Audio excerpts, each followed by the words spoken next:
So let's go then to the other path, basically the other route, which is first investing in the baseload plant, but then investing perhaps into this heat exchanger, which allows you to extract basically the heat from this power plant to use that in your factory.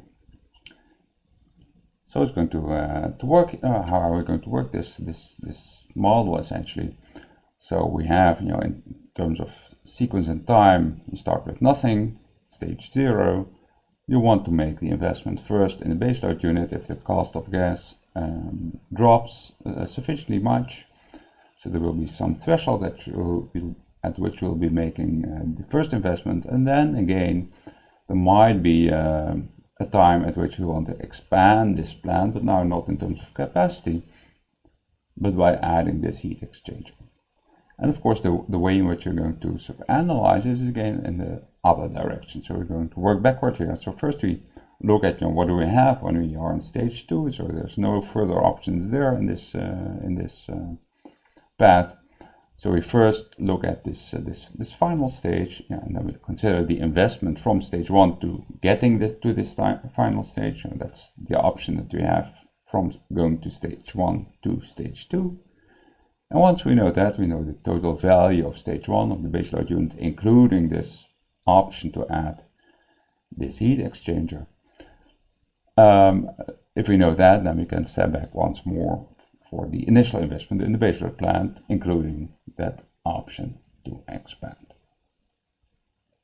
So let's first again therefore have this look at going from stage 1 from the baseload plant to stage 2, adding this heat exchanger. So let's start indeed, as I just said, at the endpoint. So the endpoint, we have no more options.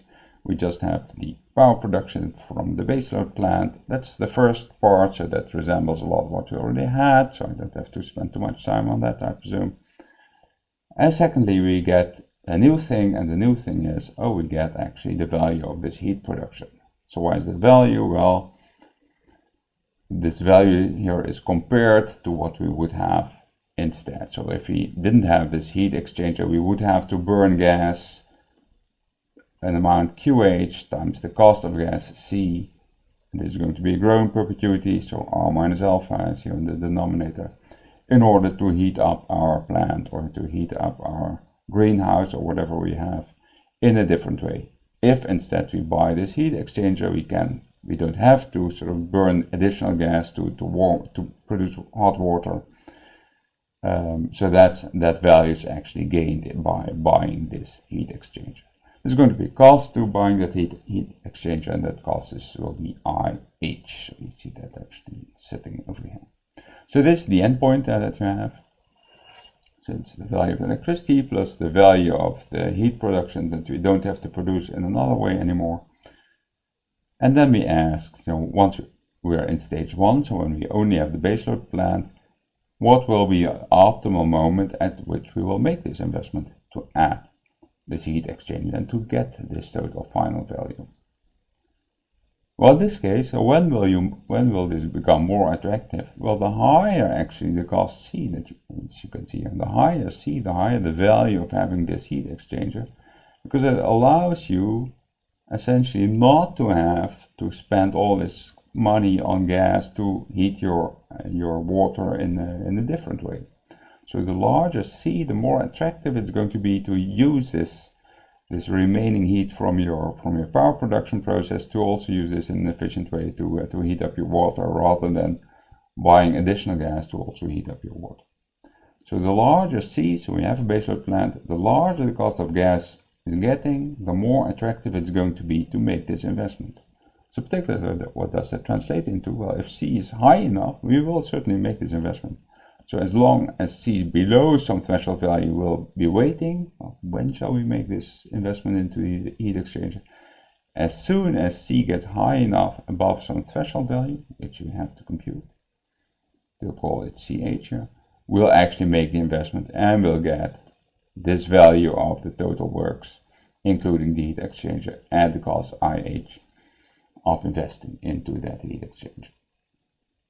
So what do we have in this region here before we've reached this threshold price CH? Well, there we have just the value of the baseload plant, which essentially is the same as this object over here, plus the option value B1 times c to the power beta 1. So why this beta 1? Well, if we look at the domain in which this description here is valid, well, it's for low cost, right? This description is now valid for low cost. So only if these costs C gets high enough at CH will we make this investment to get this heat exchanger. For low costs, including C equals 0, this should be an adequate description of having the baseload plant with the option to expand at some point in time. Well, if the costs get very low, well, this option value should actually go to 0. So if C equals 0, there's no benefit to buying this heat exchanger. We'd rather just buy the gas at cost 0 as long as C equals 0. Only as costs get high, we will actually do this. So at C equals 0, we want this option value, this part in particular, to vanish. So that means we need this beta 1 term, just like in the first week that we had looked at. So here it's the beta, because the boundary of this domain involves C equals 0. We can actually deduce that the beta 2 term is actually not so nice. That's going to explode there, and that's not what the reality is supposed to look like in that domain. So can we solve that? Well, yeah, of course, it should look familiar actually, so let me do it on paper quickly, but we have seen that before already. So let me go to the paper now. So we had the V2 was the value of this total thing, the baseload plant, plus the heat exchanger, so that involved that perpetuity of this electricity production income, minus the growing perpetuity of the baseload electricity production costs divided by R minus alpha, because this was a growing perpetuity, plus this value of the heat exchanger, which we also have. So that was defined as the heat quantity, just the amount of gas that you need to burn to heat up your water, times the cost of buying that gas elsewhere if you don't have the heat exchanger. And again, this is a growing perpetuity because it's proportional to this cost C. So that's V2, the final project. V1 equals same thing, just for the baseload plant, because we already have the baseload plant here.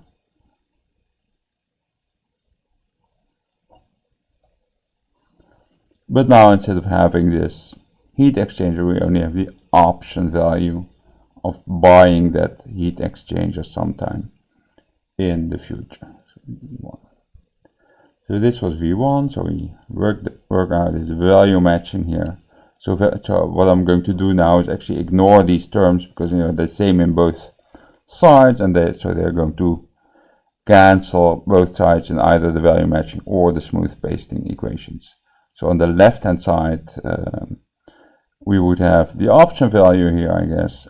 So B1 times C to the power beta 1, evaluated at the threshold price where we make this investment into the heat exchanger, should equal the value of this heat exchanger itself at that price level, which is this, minus the investment cost into the heat exchanger. And secondly, the smooth pasting condition again has all these terms here which occur both left and right, so I've already cancelled those. The same terms on the left hand side and the right hand side, so let's just ignore that. So what we do have here is the derivative of this side, the option side, equals the derivative of the right hand side, which depends on C over here. So that's QH, derivative is equal to C, R minus alpha, and this derivative of course vanishes. So we can solve this again by multiplying this thing by beta 1, multiplying this thing by this threshold value CH, and we again by doing that figure out that beta 1 minus 1 times this QH CH divided by R minus alpha will equal beta 1 times this IH, or in other words, CH is what we had on the slide. So let me go there again. There it is. So this threshold, I wrote this QH times CH. So if you want, you can also divide that out, of course, on both sides. But I multiplied by this R minus alpha times this bit over here. So again, these are expressions that we have seen in some form before already. So this is a solution essentially of this second stage. So going from stage 1 to stage 2. Now we know, of course, what's the stage 1, the base unit is worth. It's actually worth, let me actually write that out now, because that makes sense. We actually are going to need that to some extent. So let me do that. So I computed here actually on paper already what, of course, what this threshold price was. And it was this computation. But we might also now also compute the B1, because that's going to play a role. I would call it B1 still, but we can actually read off from the fact, both these equations were met at CH. So particularly, we can choose one, say the first one. From this, actually, you can also discover what B1 is. So B1 is from that equation over here, is actually going to be QHCH divided by R minus alpha minus IH. So that's the right hand side over here, but now divided by CH to the power beta 1, or in other words, times CH to the power minus beta 1. So this B1 coefficient we can also, of course, compute from these two equations. So it's not just the CH which we can compute the threshold level, but also the value of the option itself, B1 times C to the beta 1. We also know what B1 is. It's namely, it has this form where CH is that thing. Right, so that's what B1 is. So we know exactly what the value of the option is of V1 before we have made this investment. So because we know what B1 is, and we also have, before we have made the investment, we have these cash flows from the baseload power production. So okay, that was sort of a little bit of a quick aside. So again, back here. So we know what the threshold is. We also know what the so the total value here is this base value, which essentially is the value of electricity production, plus the option to invest, where we just figured out also what B1 was. So we know that. Now we are considering the investment into this baseload plant. The baseload plant, including that option value, which we just computed. So we know what that is, and that's V1 of C. We get that by sinking this first investment cost, IEB. So the cost to buy or to build this electricity baseload plant. Before we have made that investment, we just have the empty plot of land for which we have the option to make the investment of IEB in order to get this baseload plant. So that option, of course, is again A2 times C to the power beta 2. Why beta 2? Well, because we're going to exercise this option if C gets low enough at CEB, but not, of course, if this description is valid all the way up if C is still too high for us to make this investment. So in particular for C going infinitely far, if you have just an empty plot of land and the cost of gas grows to infinity, well, presumably we're going to wait and not do anything. And if these costs are high enough, I don't think this option is very valuable anymore. So this option value has to decline to 0 if C goes to infinity. It's almost beyond imagination then that we will ever exercise this option and actually get the value in our hands. So we don't want to have the beta 1 term in this case, because that's going to explode, and that's not what we need here. So we can only allow this negative power, the beta 2 power here.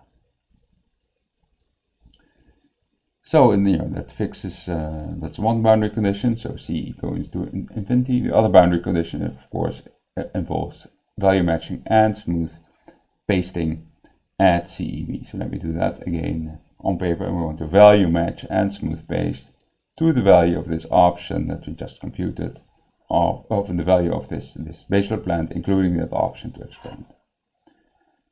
Okay, so let me do that. Again, let's go to paper. So from stage 0 to 1, the green field to the baseload plant, which includes the option value. So V0, we have nothing, there's no cash flows, but we do have the option, which was worth this thing, and we have to figure out what's A2, but we also have to figure out what's the threshold level, C EB, at which we would like to make this investment. In order to do that, we again write down value matching. So the value matching is going to be, well, I want to match the value of this V1, so PQB plus FB divided by R minus epsilon BQB divided by R minus alpha plus the B1, which I just computed for you over here actually, times C to the power beta 1, evaluated of course at the threshold level at which we will make this first investment, so I call that CEB, should equal the value of this greenfield plot of land, the waiting option, before we make this investment into this peak load plant, or sorry, minus IEB, let me not forget that, equals A2 times C evaluated at that threshold point to the power beta 2, so it's value matching, and of course smooth pasting will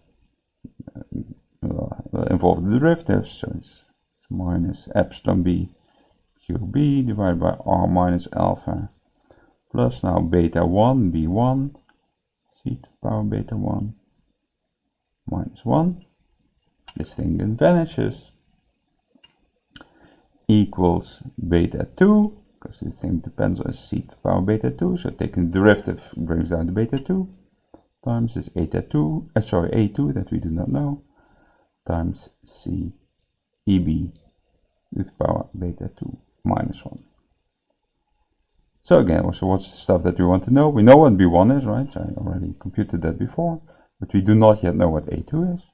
To figure out that, and particularly we also want to figure out, and that's what we're going to do now, what's this particular threshold CEB. Now that turns out to be slightly more complicated, well, not in principle, but in practice, than the computation that we did before. So again, we're going to eliminate, of course, the other unknown, the A2. So we're going to multiply this by beta 2. So this side I'm going to multiply by beta 2. And this side I'm going to multiply by beta 2. And this thing I'm going to multiply all over by this CEB.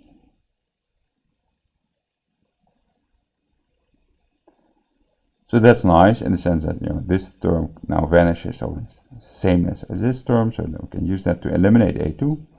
So what are we left with? We're left with beta 2 times, well, these terms which do not involve any C's, PQB plus FB divided by R minus IEB. That's these terms. The one we have here will give us the minus beta 2 minus 1. So minus beta 2 from this one, the minus 1 from that one. Second term.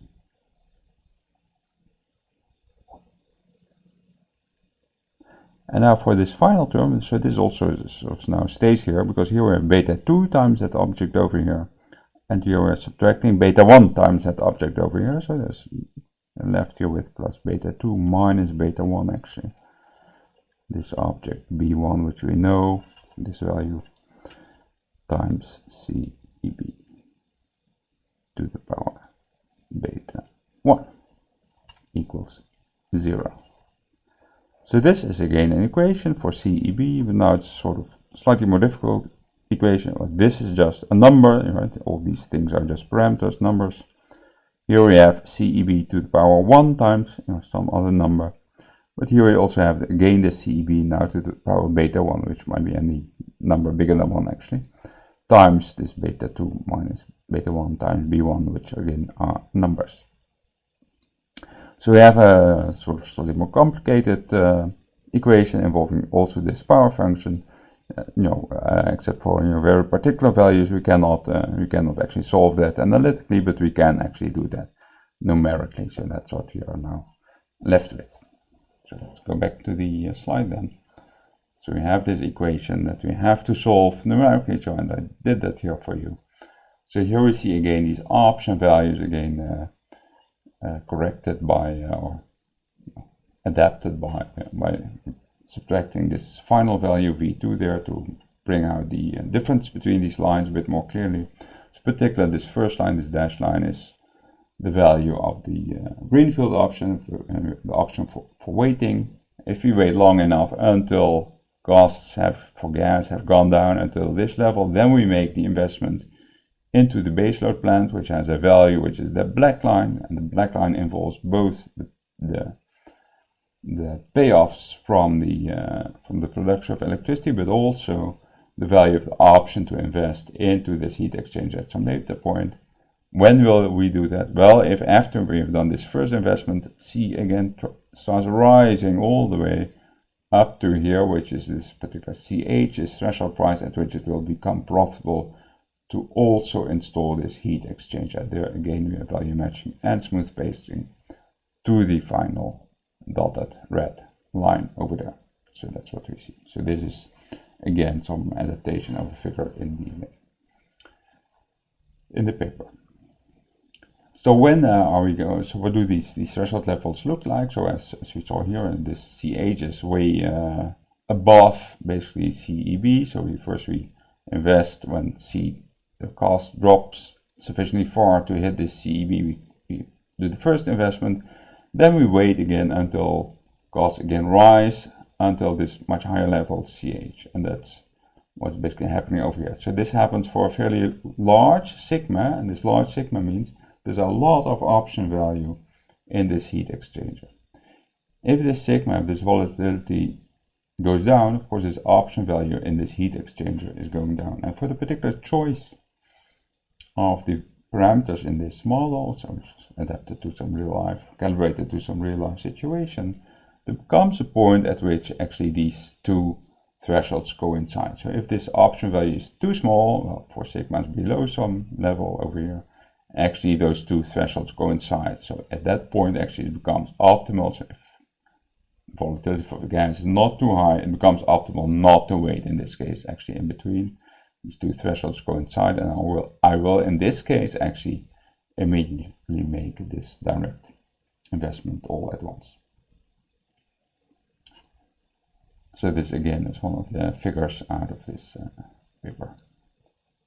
So what we did was these two preliminary analyses basically. So the first one was, well, first make the investment in this baseload unit and then expand capacity to get a peak load unit.